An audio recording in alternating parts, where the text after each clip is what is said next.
All right, so a couple different ways to do this. It just depends on how this guy's reacting. Okay, if he has my arm isolated, then in order to escape the side control, then I'm gonna have to free my arm first. Okay, so it's kind of hard to do anything here. So what I do, I take like just a nice little small step with my feet, like a clock. Okay, and now I'm gonna hip out. That's giving me some breathing room for my elbow. Okay, depending on how tight he is, you might have to do it multiple times. Okay. But eventually you're gonna get your elbow here. Other hand, I never like to grab. I just don't believe in holding on to my opponent when he's on top of me, especially when it's in an uncomfortable position. Okay, if it's not in a guard, I don't wanna hold on to him. So I'm just gonna keep my hand open and on the shoulder, okay? Now, a couple different ways that we can do this. I'm gonna push, okay? As I push, I'm doing a big hip escape, okay? Now, this top leg is posted on the ground, and I'm gonna rotate my hips in, back into an open guard. From here, grab whatever seems necessary, whatever you feel comfortable with. Okay? One more time. My elbow's isolated. Okay? So, a couple steps just to give myself some breathing room, and then I'm gonna hip out. Now my elbow is inside here. Go around. Once again, he can wrist lock me here by forcing his hip into my hand so I don't push off on his hip. I keep my forearm as a frame on his hip. Okay, the other hand is going to the shoulder, and then I'm gonna push with those. I've hipped out, and now I face him. Okay, get your grips, go from there. Okay? Now, if the arm isn't isolated, let's say he's got it spread back, okay? This is fine. Now, he's still blocking my hip. Rather than work towards the hips there, because he's not as close to me, I'm just gonna hip up and put my hand over my heart like the Pledge of Allegiance, okay? Boom. This is all I want. Now, I'm gonna turn away from him, okay? The reason I'm turning away from him, you can't go through his hand, okay? He's doing this the correct way, so I'm not gonna go through his hand to get my guard back. So I'm gonna turn away, okay? Protecting my neck at all times. My hands are like an X, okay? If my hands are here and he starts trying to attack my neck, I'm fighting him with the backs of my hands. This isn't gonna do me any good. So I have him crossed. Now if he starts trying to attack my neck, I can push away, I'm stronger here because I'm pushing rather than pulling, okay? Now, as I turn, he's gonna try to take my back. Anytime I turn to my knees, there's space here. Biggest thing for me is to avoid him getting his bottom hook in. So as I turn, this hand becomes a flap. One's fighting, one's a flap to block this space so he can't get his hook in, okay? All the way until I get to turtle. Okay? One more time with that one. I'm here, okay?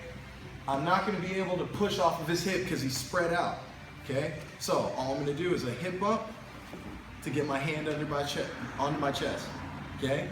Now from here, my hands are crossing like an X.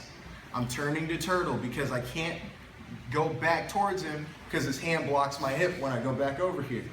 So I'm turning away, got my hands like an X to block if he tries to attack my neck. And this hand's gonna block the bottom hook. This is okay because if he goes to put in his top hook, all I do is sit down. Now I'm in a guard. That's what we wanted in the first place. That's our priority. Okay? Now, if he grabs a head and arm, head and arm.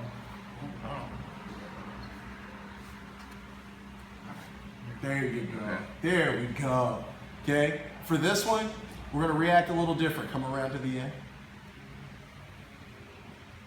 Now, we don't even need to do a whole lot here. Remember, our priority is to get the guard back.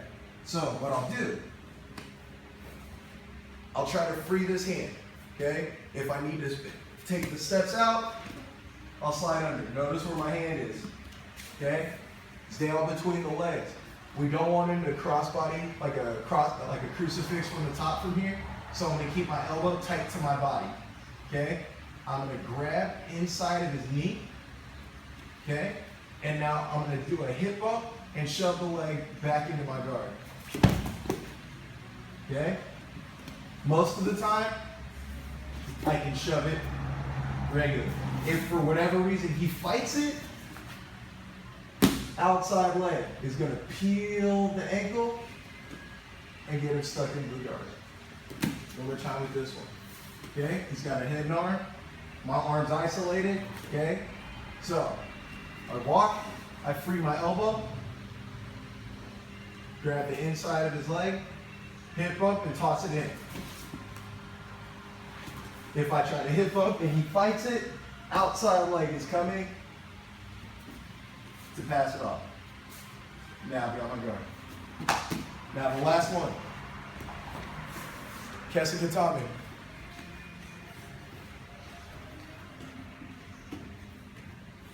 First things first, like always, we got to make sure this elbow is free, okay? Oftentimes, I'll just work on the face.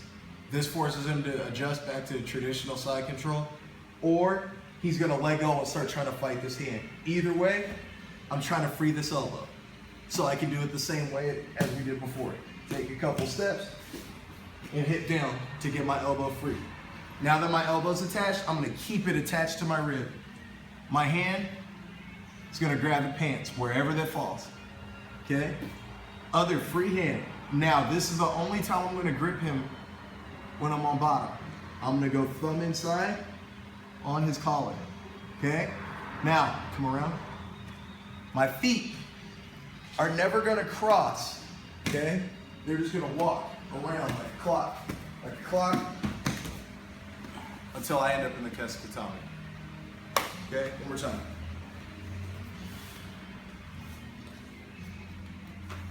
He's got my elbow, okay? I can harass the face. If that's still not working, take a couple steps and hit down to get my elbow in. Grab his pants wherever I can. This hand comes up and grabs thumb in on his collar. Now my feet are gonna walk like a clock until I force him to come up, and now we're in the Kesikatami. And those are my side control escapes depending on how they react.